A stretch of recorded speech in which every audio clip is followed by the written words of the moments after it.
Welcome to One Tired Teacher, episode 77, End of the Year Distance Learning, Activities to Excite Your Students. Today we're going to be talking about some things that you can do for distance learning to motivate your students, capture your students, draw them back in because maybe they're starting to slip away from you in the distance. And I know that this time of the year can be crazy. And how do we transition to this time of the year and distance learning at the same time? Oh my goodness. That's what we're going to talk about today. I hope you stick around.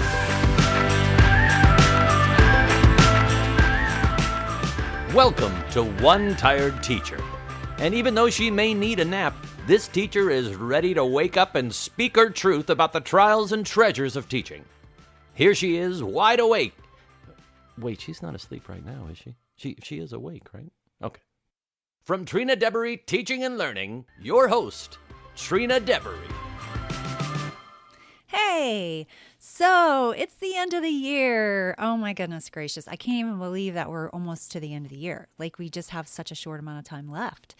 And if you are teaching from a distance and your students are on the computers, it's tough. It's a rough situation. It's hard to not see them and, every day and hug them and just be with them. That's really difficult. I know for me, I have my daily fix. I meet with kids 2 times a day, every single day. Well, not Saturday and Sunday, but every single day, Monday through Friday. And I love that time that I get to spend with them. And then I do a little bit of one-on-one sometimes throughout the day. And then I'm helping teachers or answering questions from parents. The questions from parents have gotten a little bit less. I feel like they've at least started to figure out what's going on. We're using Schoology in my district as a learning management system in order to house everything. And then some teachers are sending them out to different textbooks or providing PDFs that they can print, or I don't know if they're using Google. I create a lot of Google resources because I love Google and it makes sense to me and it's easy to make it interactive and also available digitally. But my district is kind of an anti-Google district, which I still do not understand, and I'm sure I've said it before, but it's who can be anti-Google? It makes no sense. But it's also a district that's anti-Apple, which is insane to me. I just don't know how to function on a PC. And I should be bilingual by now, but I'm not. Well, I guess I am. I can do it. I just don't like to do it. I don't think it's as creative. I find it very cumbersome, and I feel like you have to do things that are, I don't know.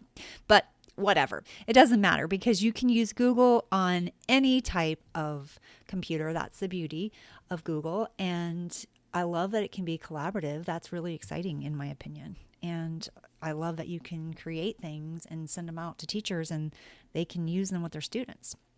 So let's talk about what you can do at the end of the year, because I know patience is starting to grow really thin. I'm sitting for such long periods of time. It's so unhealthy for all of us. And I just wonder on average, how much we gain weight as a country. That's a question that I have. At least it's happening in my house. So I don't know if it's happening in your house. I definitely make myself get up and do jumping jacks and do push-ups. And I walk every day for a mile, at least 1 mile during lunch. I walk. And then, in fact, I've gotten kind of tan, which is crazy. I do live in Florida, but I've gotten tan because, I usually am a skin protection person because I don't want to not take care of my skin. But I think for 20-25 minutes of being outside, I usually don't do sunscreen then. I just let myself soak up that vitamin D, which I need for sure. And then I will run later on in the evening, so it's not as essential. But it's just crazy. So let's talk about some things that you can do in order to keep your kids engaged, keep them learning till the end, and bring them back to you. one of the things I think that people can do for sure is have some live meetings. Like, I think that is really helpful, because kids need to see your face and interact with you and talk to you. And even if getting on the computer and being behind this camera is nerve-wracking to you, I want you to try to push through, because it's your kid. They're your kids. They're the kids that you've had all year long, and they're not going to judge you. And then you're just showing them an example of perseverance and determination and grit and doing things even when you're uncomfortable. So I think that's one thing that we can do. I really think it's made a huge difference in the classes that I know of where people are teaching online, my friends in different classrooms, and even for myself in my student support specialist position. And I think it's really, I have kids that I didn't see in the year that are now on and come on regularly. And I really think it's because they need to connect. They need connections. We all need connections. So I definitely think that. So that's the first thing. The next thing is even playing some games sometimes really helps kids like loosen up a little bit on the computer, because I'll tell you, I've got kids that will show up and they'll leave their camera off at first because they're timid or they're shy or they're feeling exposed, and they feel uncomfortable right away, because these are not kids I've had all year long. I totally understand it. So playing games like Would You Rather makes it really fun, and then they want to jump in, and when they're answering and no one can see them, they finally start to turn that camera on. I don't pressure them. I let them kind of ease into the meeting, and sometimes they come in, with the camera off, and then they change their mind, and sometimes they just come right in. It just depends. Once they've gotten comfortable, they come right in. So your kids should probably come right in. But if they don't, it's okay to let them keep their camera off for a little bit of the time, because they're kind of easing their way in. But Would You Rather is such a fun game. I made a digital version, and I made it on Google Slides. So I will link to that in the show notes, because it is super fun, and it's like silly things like, would you rather hang upside down all day, or would you rather like hop on one foot, or hop every time you had to walk? I think that's what it is. And the kids are like, I'd rather hang upside down. I'm like, all the blood rushing to your head. That's crazy. So then we start having these conversations, and it leads to a really good discussion. And also they have to talk about like their opinion and why they pick something. They can't just say they pick one and they don't explain. They have to explain. So it gets them talking some more. It's also fun to use for discussion posts, because then they can write out like what they feel, or what, which one they would pick. Or they can use a little microphone, and Schoology has a little microphone so they can record themselves, either an audio or a visual and audio. So it's really helpful. I don't know if Google Classroom has that capability. I need to look. I've been in it before, but I can't remember now if it has that. But that's really helpful. That's one thing I really like about Schoology. Anyway, I like many things, but that's one of the things I like. So that's one thing that you can do, is kind of play some games and get people excited, kind of like a little jump start, and it gets conversations going. It eases off the tension, helps with that risk, feeling risk-free. So that's really helpful. So I'll link to that. Then another thing that I like to do, I just did this the other day. Actually, there's two more like game types of things. And one of them is playing I Spy. I played I Spy with kids because I've been doing this really fun thing, A to Z countdown to summer. I also have that. I'll link to that as well. That's also digital. It's for distance learning. And we've been counting down the days, and it's been so fun. One of my favorite days was I is for I Spy. And I dressed up as a secret agent. I had a wig on and sunglasses and a trench coat. In fact, one of the students that came online I had not seen before. She'd been responding to the discussion posts, because I go out to the whole entire school. So she'd been responding to the discussion post, but then she came on the live, and she was like, hi, like she smiled and everything, but I was like, I don't think she recognizes me. So I took off my sunglasses, and I'm like, do you remember who I am? And she's like, oh, Miss Devery. It was so adorable. So that was so cute. So it was really fun. We played I Spy. I just typed in I Spy in my browser, and I put images, and it had all these images of I Spy. And I just I shared my screen on Zoom. We meet on Zoom. And I shared my screen and I made it kind of big. And I was like, I spy, you can do it easily. Like I spy something blue and they have to find the blue object. But as I was playing, I realized, because I was talking to some first graders and some kindergartners, I'm like, hey, I could make this like a phonemic awareness activity. So it was like, I spy with my little eye something that rhymes with pork.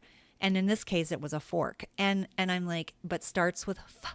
So it was like became a phonemic awareness lesson while we were having fun. That's my favorite kind of learning, is when you're playing a game or playing and they're learning by accident. It's like incidental learning. I love that. That's like my favorite. So that was really fun. So I Spy is a fun one to do, totally free. And then a scavenger hunt is another fun one that gets kids up and moving, and all the sitting. They need to be up and moving sometimes. I'll set a timer and tell them they have like 30 seconds to get back with, and you could do the same thing, or you could do something brown or something that rhymes with ham or something like that. And you can do some things like that, and they come running back with their little objects. I usually do like 3 rounds, and then we have a round of everybody puts those 3 things away, and they have 30 seconds to put them away. And then we do another 3 rounds, and then another one of putting it away. Because I know if I were the parent on the back end, I would be like, excuse me, you're making a mess. So I really try to think about that.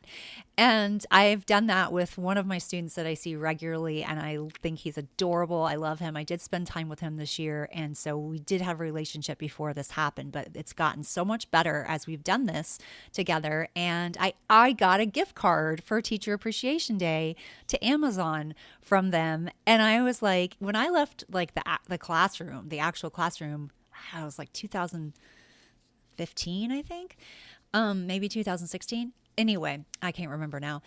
I thought, that's it. No more teacher appreciation gifts for me. And I mean, how sad is that? Like, I'm feeling sorry for myself.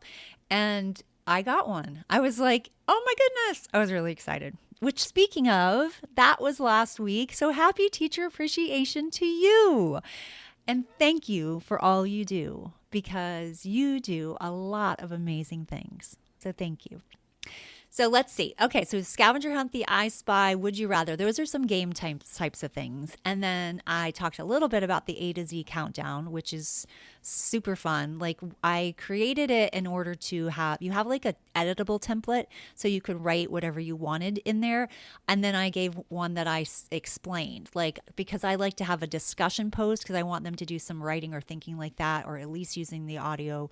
And so they respond to a discussion, and then like like if it was the I Spy Day, it was like in that case, that one wasn't that great of a discussion, but it was like, what do you see, observe around your house? And so they were talking about the things that they see in their house, but they, some of them were really descriptive.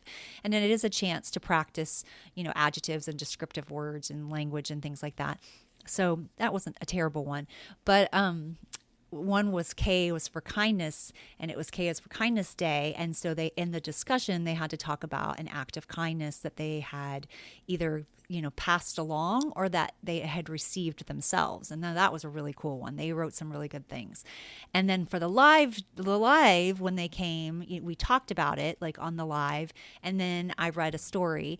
And so it was, you can do it so you have 2 things. So you have a discussion, and then you have something to do for the live. But you could use it however you want to use it, because I made an editable version for you to change the words, because maybe you just want to do a discussion and you don't want to do the live, or you want to do the live and not the discussion, or whatever.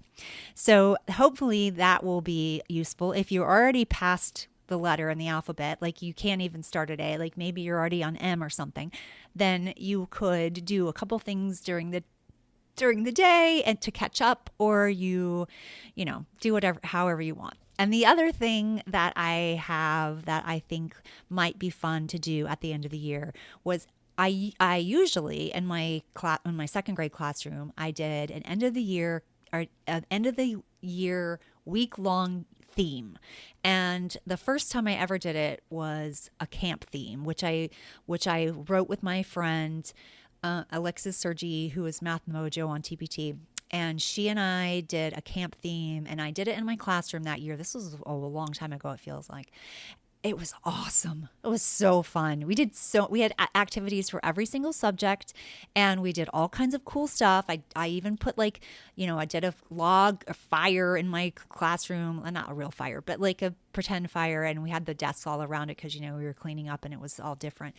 And it gives you time to get all the things that you need to get done, but also your kids are having fun and they're engaged and they're still learning. So the end of the year packs are so much fun when you're in the classroom. So I'm like, well, wait a minute, we're not in the classroom. We're in in an e-learning environment. Well, how could this look for that?